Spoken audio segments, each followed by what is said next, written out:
Good afternoon, family. Today is a day that the Most High has made. We will rejoice and be glad in it. Today, it's kind of funny that the Spirit want me to talk about the good lie. It's a movie. It's a movie. It's important. He impressed it on my heart to speak on this. I'm telling you, I don't know where Spirit going with this, so it is what it is. Okay, this movie is about how many siblings was it? Four boys and a girl from South Africa during the time of oppression or war in South Africa. These siblings' parents were killed, and the oldest brother, when the parents were killed, he was initiated to be the king of their tribe, which they call their tribe, which consists of the four siblings and the four boys and the girl. So the eldest take care of the little ones. They were all young in age,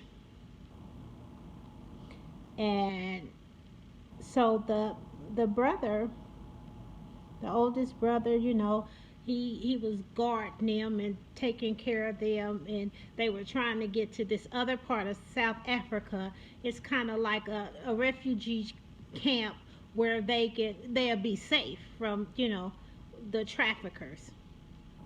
Even back then they were trafficking, and it was filmed. It say 1988 or something, but I had the pleasure of seeing this film when I was incarcerated in Wasika, Minnesota.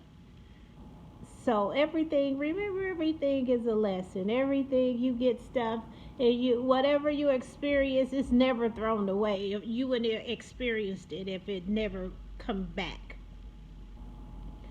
So these siblings, the eldest brother was leading them, and a group of men, the traffickers, came and followed them or whatever. So they hid down in some tall grass. But the man had already spotted one, which was the next to the oldest brother. So he was like, I know somebody's in here, down here in this grass. So he started shooting at the grass, and in between that, it was like the other siblings was laying in the grass too. So the bullets were coming close to the other sibling. So the eldest sibling got up, and he was like, I'd rather for me to get captured and y'all get killed, because he's not gonna stop shooting in his grass, because he already seen my brother. So, am I my brother's keeper? Yes, I am. So he gets up, so they capture him. So then they initiated the next to the oldest brother, the one who was seen. And the siblings felt some kind of way about that. Like, you let our king, the one who will lead over us, get captured because you wouldn't stand up or what have you. But the eldest was like, I'm my brother's keeper, I'll be the sacrifice. I'm the oldest, I can endure whatever they're going to do to me or what have you. So the siblings was really bitter. But in their upbringing, they were taught to still listen to their king, which is the next to the oldest now, because it goes in ranking in the line. So now it's three brothers and one sister left. So they don't know. At the time, they didn't know what happened to their brother. So they make it to the refugee camp. So they stay in this refugee camp for years until they uh, get like, I think the oldest was 21. That's the one who initially, you know, was supposed to get up and, that's the one that the traffickers see. And then the sister was like 20, the other one was 19, and the other one was 18. Okay, so they had this thing that you can put in these applications for a visa, and a family from America can adopt you. And it's like a lottery, and they put in theirs, and they put in their visas and everything, and they were adopted. So in the process, the years then went by, and they hadn't heard from their brother. They thought he was deceased. They ain't known. They was waiting every day, every day, every day for years for him to return. But they always thought about him. It always was a bitter taste in their mouth about the situation. So they make it.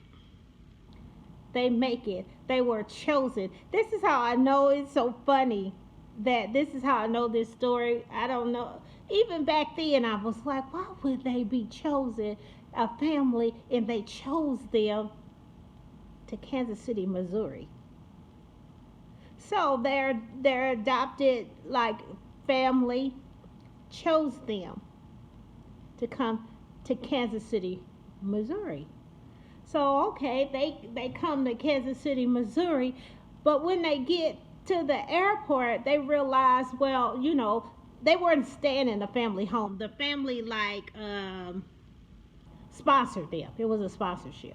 All right, it wasn't really adopted. It was a sponsorship. So they sponsored them to come over there. So when they get over there, they've never been split up before. But the sister had to go to a different family. And that was an issue. They like, no, we don't know these people. But her actual home was in a home of some Caucasian people. It was really in a home. They was like, no, we don't know them. And we don't want her split from us. So they talked to the eldest brother. So he goes and communicate, with the people. And they was like, it's nothing we can do about it. It is what it is. When she gets what was it? When she gets it was a when she get 21 or something, she could leave and do what she needs to do. So he comes back and tell his brothers like, it's not nothing I can do, and this and that. So they went off. Like they went off so bad to where they like talking about you not our king. Like they go all the way back from their eldest brother being taken. So in the process of that, the sisters crying, everybody's upset. They in a foreign city they know nothing about, and it's like, well, at this point we here now. But the middle brother, the one who became the oldest, he in South Africa, he worked in the children's hospital. He always wanted to be a doctor. So this was like his dream thing. He wanted to study medicine and everything. This was his thing. This was his passion, even there. So when it came up about the sponsorship and the visa, he was like, yes, I could go here and study medicine and become a doctor and, everything like that. So they get over their sister split. They had to move in their own separate place. Well, mind you, they were from South Africa. They don't know anything about like technology and how to, like really basic things. They was learning the toilet flushing and everything like that. So they were like, we want to see our sister or whatever. So every time he couldn't make it happen, they blamed him. Oh, they went off. They went off. They kicking stuff, tearing up stuff they never even knew nothing about, in the apartment that they had and everything. So one of them, so they had a social worker. It happened to be Reese Witherspoon. If you've never seen it, please look it up. It's called The Good Lie. I'm trying to remember as much on point as I can, but if not, I'll sum it up, and once you watch it, you'll understand. So we go. I mean, not we go. They go, and the lady takes them like kind of to an unemployment, but it's not really the unemployment. It's kind of a place for just refugees, people, and people here on sponsorship. They hook them up with somebody and they find them a job. So they found one job. One of the brothers had a job at a grocery store. One of the brothers had a job at a factory. And the other brother, he got to like work with children at a hospital. Now, and then he got to go to school part time to start working on his medical, degree. So, the I don't remember their names. I wish I remember their names. But the brother who worked at the factory, he was smart. He'll look at something and look at how they do it, and he'll do it. And because they're from Africa, they used to work from sun up to sundown, no breaks or nothing like that. So he get placed in this factory, and they're building these computer, like the brain of the computer. So he watches a couple times, and he does it. So they like, oh, he good. So they was like, okay, we're gonna set you along. This guy, he been working here for 3 years now. He was a Caucasian guy, so he's working next to him, but he kind of showing him off because he learned it, and he learned it so well. He perfected it. I mean, he was doing so many at a time to where the big bosses came looking at him. Just build these things. So he didn't care about breaks or nothing like that. So the Caucasian guys like, hey, him and his friends, they like, hey, you doing too much. And he was like, what do you mean? And he was like, you don't have to work like how you work, and you can relax, you can chill out. And he was like, he didn't understand that because he came from hard work, and he wasn't a slacker. So he was like, you making all the rest of us look bad.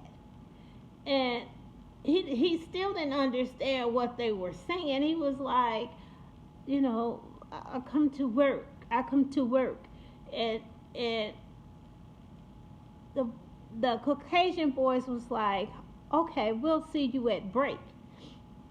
So, that was a couple weeks had went by when they did him like this. So they takes him out in the back where the workers take a break, but then they take him kind of behind the building, and they introduce him to marijuana. So they was like, hey, take some of this, it will relax you. So he's like, what is it? He was like, take it, it'll relax you. So he grabs the joint and he take it, and they tell him how to inhale it and breathe it in and everything. And he got stuck. But keep in mind, it was all the pressures from the new place, him being separated from his sister, him worried about his big brother. So he took it. So he's smoking. So now he learned how to smoke marijuana. So he's comes home, and his brother, they got things to do. Like his brother, the eldest brother, kind of put them on a structure. Even though they listen, because they'll be like, oh, we ain't listening to you. But then, they knew that some of the stuff they should just do because we don't know nobody here. It ain't nothing for us to do or what have you. So the brother noticed, like, what is wrong with you? Why are you zoomed out and why are you lazy?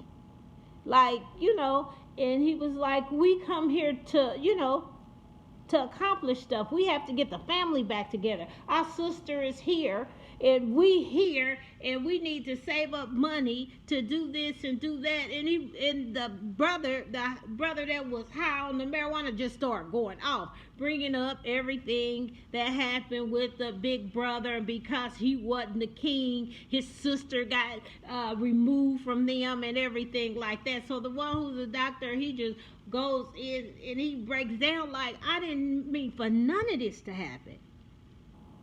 I didn't mean for none of this to happen. It's not on me. Like, I'm trying to do the best I can. He keeps calling back to South Africa, checking to see if they heard anything. Because he had a best friend, and his best friend didn't get chosen. All right. So, in the process of that, I got a message. But in the process of that, the other brother works at the grocery store.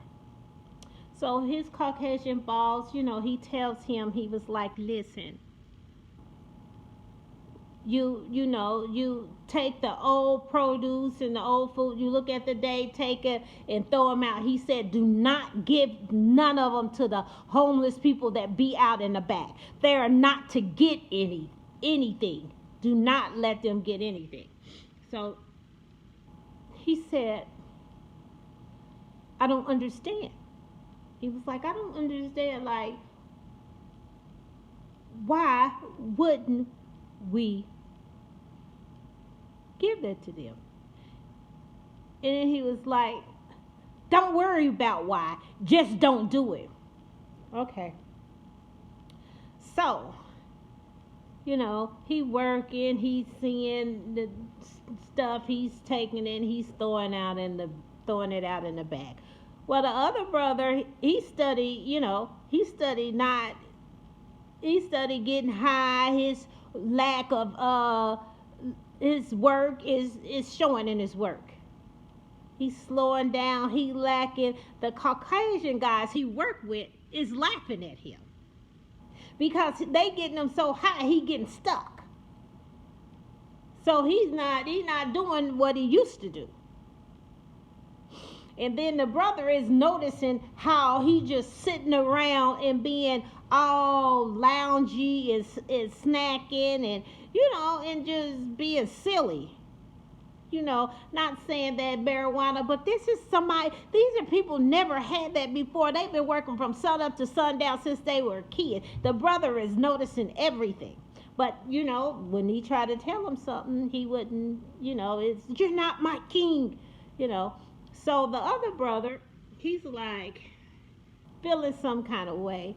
He's working at the grocery store, so he kind of been taking some produce home and everything like that. So one day he goes out and he's throwing this stuff away, and it's a homeless, I think it was a lady back there, not sure. I'm just going to say a homeless person back there.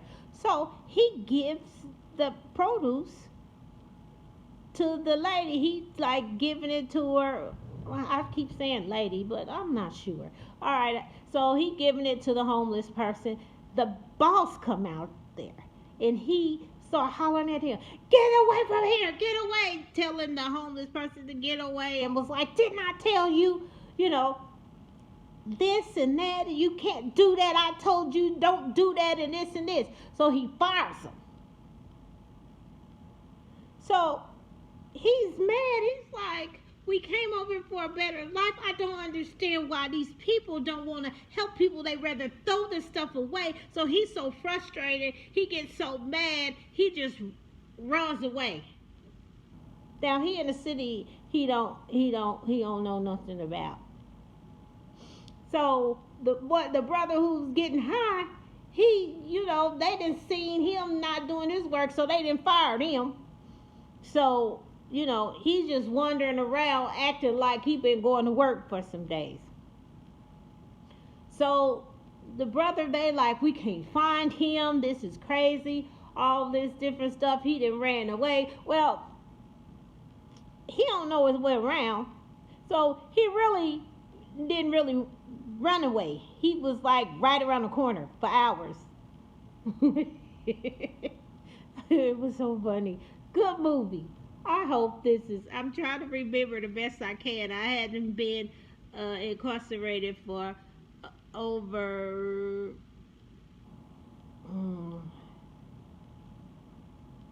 maybe 8 years.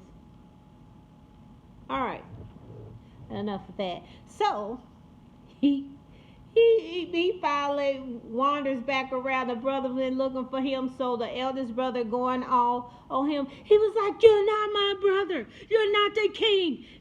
So he gets so mad. Because he like, we over here. They don't want to help people. They want me to throw food away. So they end up getting into a fight. So the oldest brother here, he's fighting him and he's disciplining him, and the other brother kind of jump in like, "You're not our king," and all this different stuff. So he's like, "I'm doing the best I can. I'm trying to make a living. All this different stuff for us." So they have this big old fight scuffle. They end up going in the house. Well, the other two did. The big brother, he kind of took a walk. So they end up going in the house, and the sister end up calling.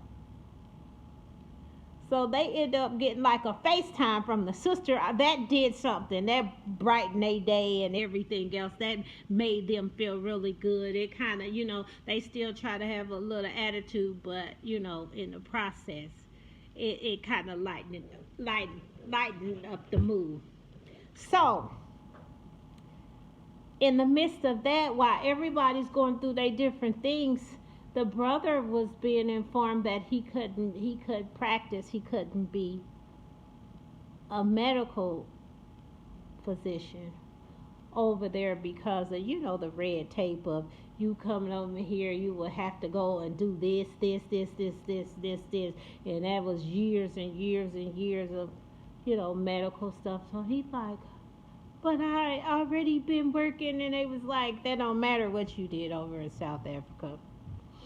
So he already was feeling some kind of way. His spirit was down. He was going through this to his brothers, and he had this heavy weight of what happened to his eldest brother. So he ended up calling back to South Africa. In South Africa, his best friend told him that, it was a saying, how they would know it was their brother. It was a saying that happened, that they said when they were kids, and this is how he would know that this was his brother. Well, I hate that I don't remember that part because it's very important. So he was like, "Hey, your brother is here. Oldest brother is here and alive." So he was like, "What? He's alive?" So the other brothers, they came around the phone like, "How do you know? How do you know?" And then he, I almost got it. I almost remembered what it was that they said, that's how they'll know that they're brothers. All right, but anyway, so he was like, "How do you know it's him or what have you?" And he was like, "Where is he at?" And he was like, "He's right here. He's right here." So he put him on the phone, and they see him, but he older. He didn't been trafficked. He was a slave. Things happen. They don't know what he really looked like. So they asked him the question. And when they asked him the question, he got it right. So they're jumping for joy. Jumping, jumping, jumping, jumping for joy. They like, oh, we found our brother King. So now they ain't even paying the other one no attention. Like the king is back. The king is, the original one. He here, this and that. So in the process of that, they were happy. So the next day he asked, Reese, he was like, our oldest brother, we found him. We want to know, if he can come over here. So she was like, oh, she was happy. She was like, I'm going to try. I'll see. So she tried. Everybody waiting on the news. Everybody excited and everything. But in the midst of that, they still acting, stank towards the other brother. But it's just like, really, you can't tell us nothing now because our king, he alive for real. So, so the brother, he really wants his brother to come.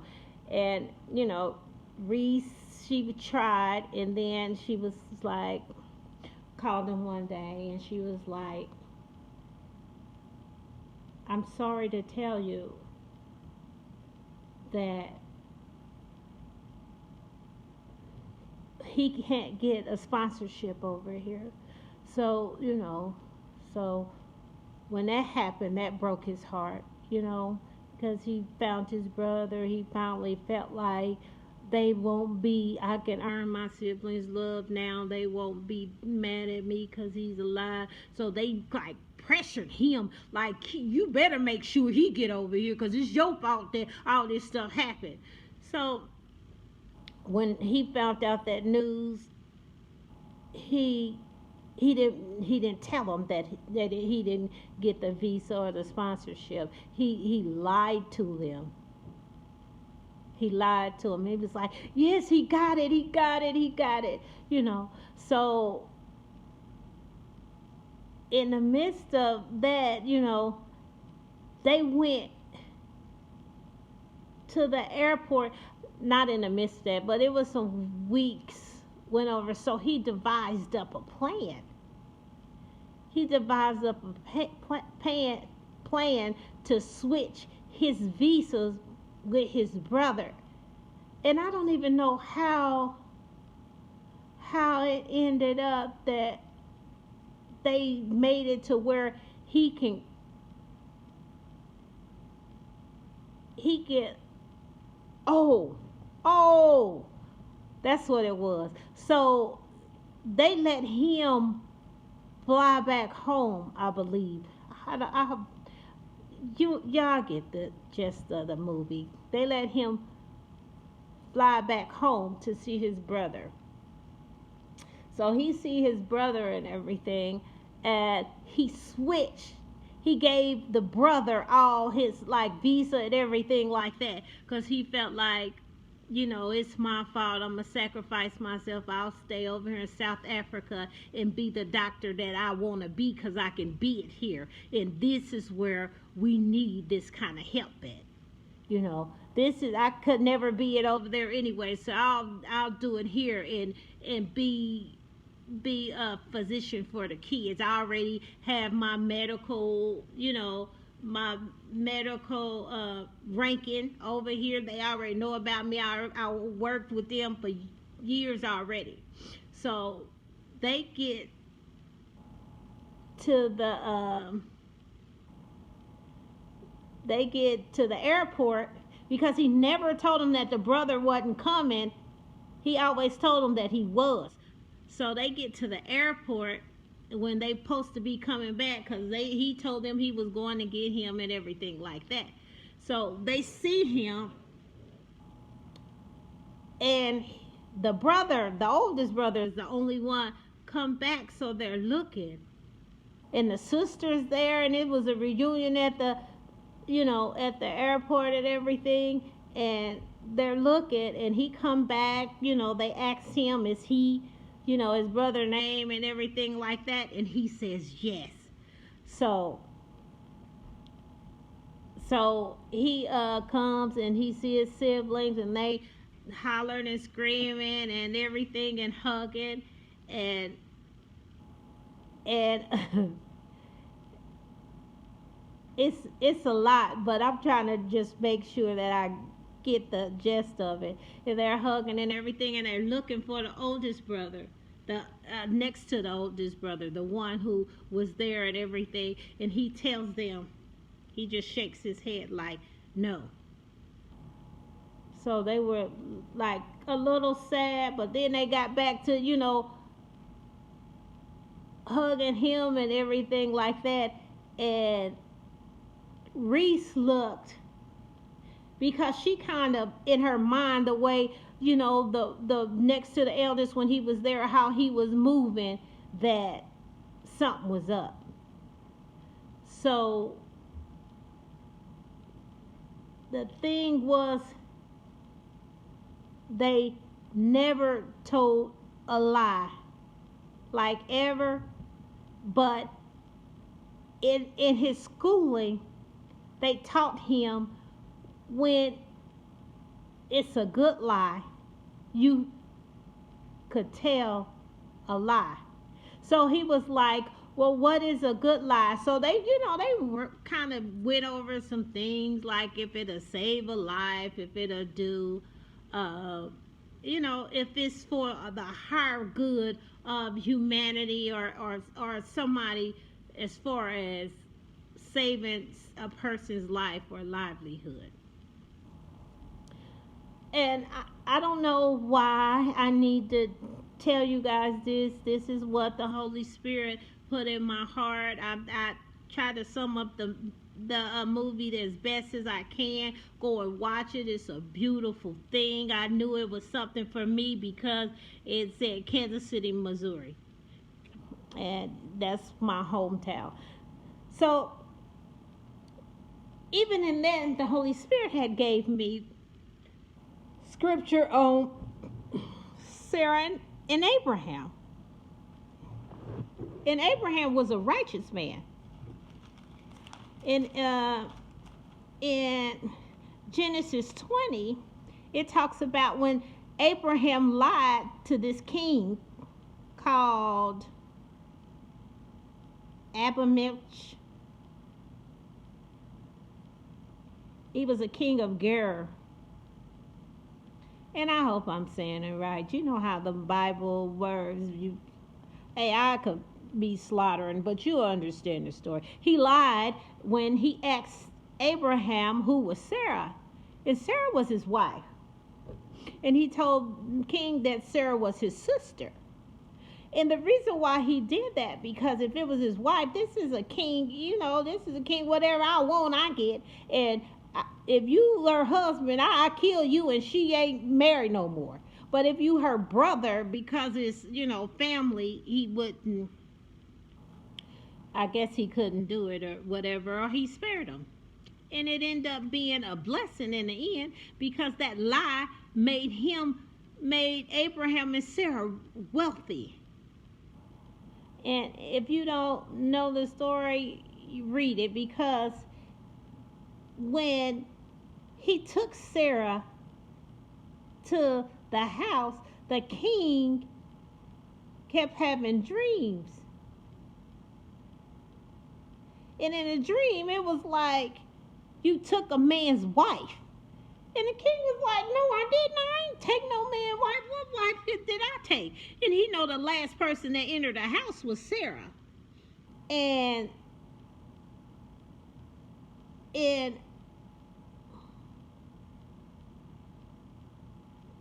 he had a fear of God. Even in the midst of that, he was just like, you just don't do that.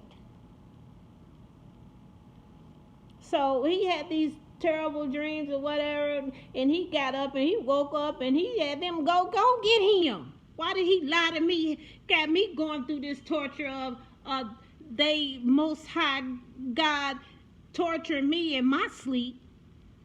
So, he was like, why did you tell me she was your sister or what have you? And she's your wife.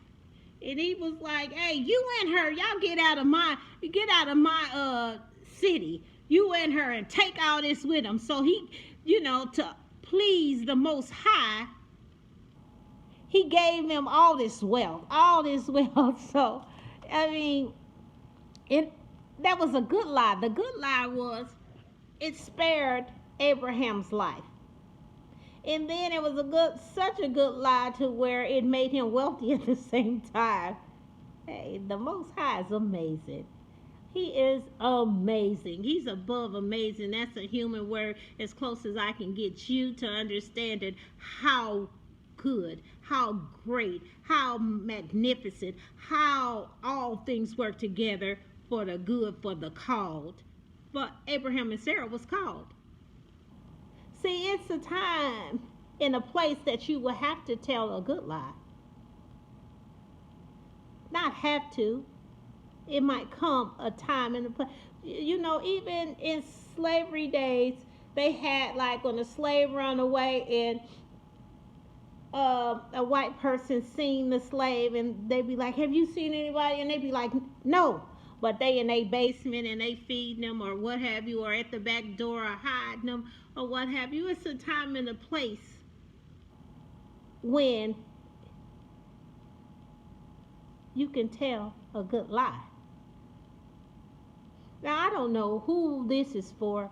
The Holy Spirit put this on me, and I thought it was a different message because he had been dealing with me on something else, but he was like, no, it just popped up, and he was like, this the message. So, I don't know. I've had my experiences to not hurt somebody. You know how we get to tell a good lie. If somebody be like, I'm gonna just be simple. Somebody be like, oh, I cooked this food for you. I've been up all night cooking this food or whatever, and you eat it and it ain't good, and they ask you, is it good? You might say, yeah. Because you don't want to hurt nobody. They already told you that they've been up all night. You don't want to offend nobody. Them kind of things like that. I told good lies to protect people's secrets.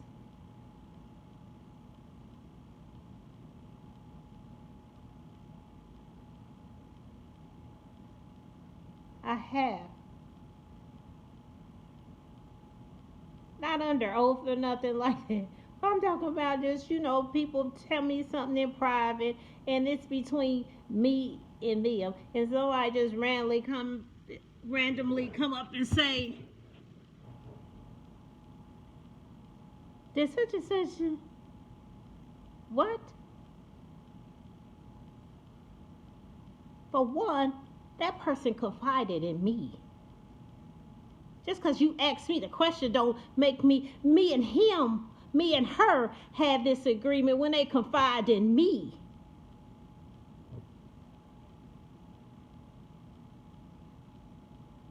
I'm not going to tell their secret, but because I didn't tell the secret, you'd be like, oh, she's a liar. She didn't tell me that. That wasn't between. I didn't have no agreement with you in here. You don't come and question me. Me and whomever I had the agreement with, my loyalty is to them. Because they confided in me and they said, don't tell nobody. Okay? The good lie. Now, it's some people say don't tell nobody, but then somebody else knew the secret. And it got out, then you be like, the only person I didn't tell, I didn't tell. I didn't. Honey, I got people's secrets that I forgot about. I don't even know what the secret is. I'm a secret keeper.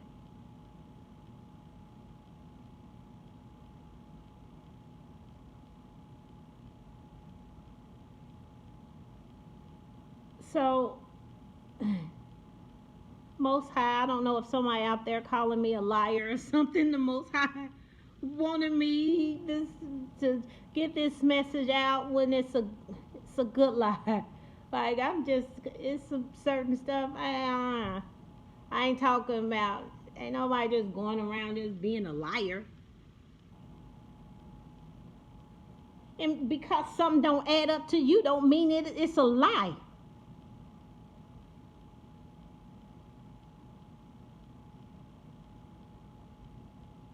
Because you don't know what's going on. Oh, it must be. Stop drawing your own conclusions to a story that you know nothing about.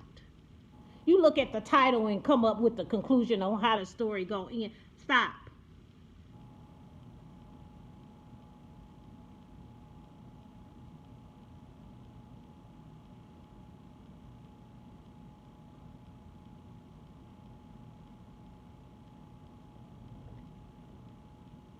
I don't know. It's for somebody, you know. But I'm always talking about me. But if this story resonates, let it do what it do. I thank you guys for being here on this divine time, doing divine things. I'm sitting up here just enjoying my Saturday,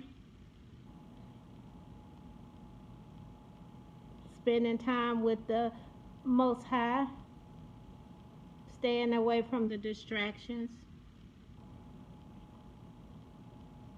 But this is what he wanted to say. So I thank you guys. You be the judge of your own good life. Please know the difference. I'm sure you do. I'm not even going into that. It's really no need, please. But I gave you some examples. I told you why and everything like that. But hey, it is what it is.